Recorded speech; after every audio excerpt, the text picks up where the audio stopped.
Naku po, ang daming may sakit ngayon, kaya lalong dapat tayong kumain ng healthy. Isa na nga sa mga pinakamura at madaling recipe ang ginisang sayote, di ba? So, kung paano yan lulutuin, ituturo sa atin ni Doc Dex Makalintang, Certified Nutritionist and Dietitian. Good morning, Doc Dex. Good morning, Kamusta? Justin. Kamusta? Ayos naman, ikaw kumusta? Hindi ka ba sinipon lately?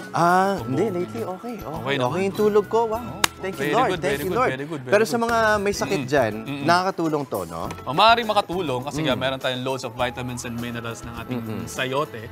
At saka syempre yung ating pang iba pang ingredients. So, magluto na tayo. Sige. So, simple lang naman itong gagawin natin. Ginisa lang nga, ginisang sayote nga lang. So, magigisa lang tayo. So, meron tayong sayote. Sayote? Okay. Magaling, magaling. So, magigisa muna tayo ng sibuyas. No? So, yung sibuyas natin, syempre, meron diyang mga antioxidants. So, para makatulong din sa ating mga may sakit dyan. At saka, syempre, pagpa-increase natin ng ating immune system or pag-boost ng immune system. Bango din. Yes, bango din. Pero ano ba yung unique sa ginisang sayote? At ano pa ibang pwedeng twist dito? So ito, itong gagawin lang natin na to, very simple lang. No? Unique kasi sa sayote, mayaman siya sa fiber. No? Actually, meron siyang 4 grams of fiber. Which gives you 4 grams? Yes, which Talaga? gives you around 14% na ng daily needs mo. Wow. So doon pa lang, panalo ka na. Pero 4 grams per, ano yan, per 100 grams? Per around 200 grams. Okay, so per okay. serving siya. Wow! So ito, lagyan natin ng sili para magkaroon din tayo ng iba pang mga antioxidants na meron sa sili. Also, good for the heart. Oo. Yan. Good for Gretch. Good for Gretch. Yung sili. Yan, yung sili. Yung sili, hindi ba yung heart din? Grabe naman, Jess. Well, pwede din naman yung heart. So, nandiyan dyan yung sili natin. So, pabanguhin lang natin, pabigyan lang natin ng flavor. And then, lagyan din natin isa pang good for the heart. Itong ating, ang tawag dito? Kamatis. Yan. So, yung kamatis natin, good for the heart kasi meron din lycopene. Habang niluluto mo kasi siya, lalong lumalabas yung lycopene. Ah, talaga? Yes. So, yan lang gagawin natin dyan. Also, bukod dyan sa lycopene na yan, meron din tayong vitamin C na makukuha na good for your immune system. Lalo na sa panahon ngayon na nagkakalat-kalat na nga yung mga influenza-like illnesses na yan. Kailangan malakas yung immune system natin.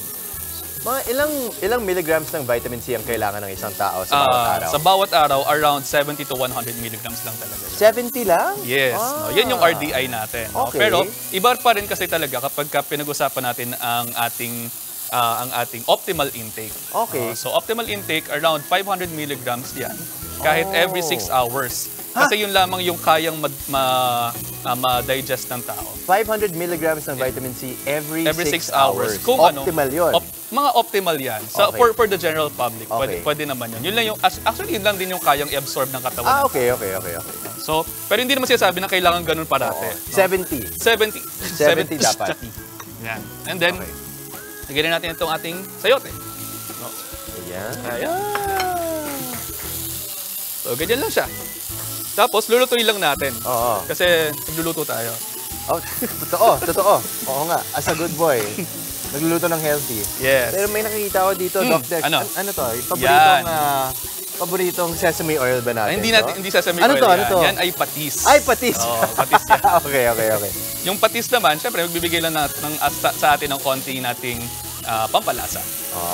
So, yan yung ating sayote. Habang niluluto lang natin siya. Yung alat, ang gagaling sa patis. So, yung sayote natin, lulutuin lang natin siya, half cook to medium cook lang tayo. Okay. So, mga gano'ng katagal to?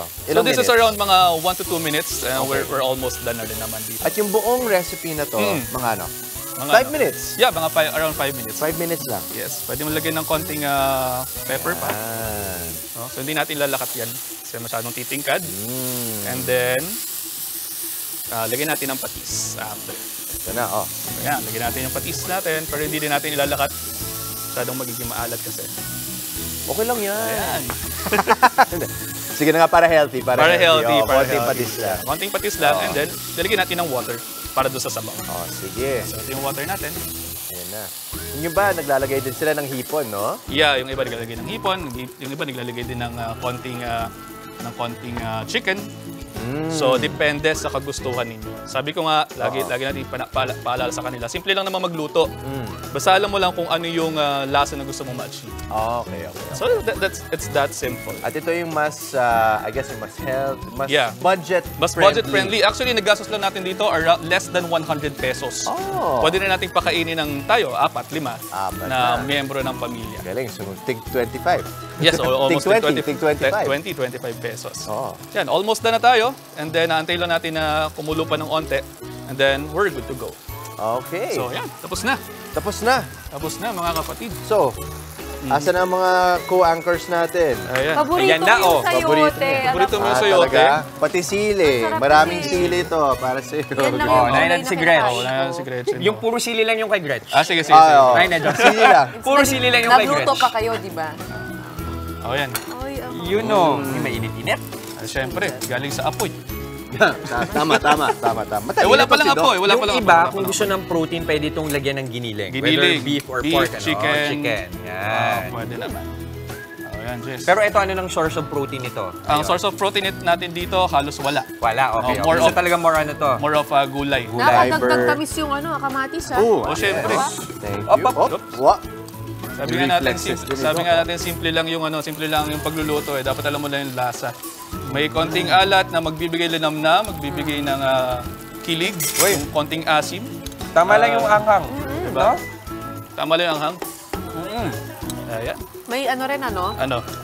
sibuyas. Meron din. Oh, may konting sibuyas. Pwede mo yung haluan din ng itlog, ano? Pwede rin haluan ng itlog kung gusto natin ng more protein. Oo. Galing. Ang dami kong red Yun ang coin. Ang anghang, dami oh. ko sinasabi. Ba't hindi? Pwede. Akala Anytime. ko kumakain nung Nung ano? crepe na walang Ah, yes. Balat. Oo. Wala yung wrap. laman. Ayun. laman. Tapos yung gusto natin din kasi sa sayote, hindi masyadong luto para medyo may crunchiness pa rin tayong makukuha. Tama. Ayan, si Ay, Mami grabe. Chiki. Ay, Mami Ayan, Chiki. oh, Mami Chiki. Ang healthy Ito, pa para natin, sa'yo. healthy Kung na kailan na breakfast mag-usapang natin. gulay, saka nyo hindi tinawag sa Oo Mami nga Chiki. eh. Naamoy ko na. Ang mura ng sayote, Oo, mura lang yung sayote. Tapos healthy pa. Mura na, healthy pa. Masarap pa. Ayun. Napaka-healthy. Mami, sana. Dog, Dad, kumakain na.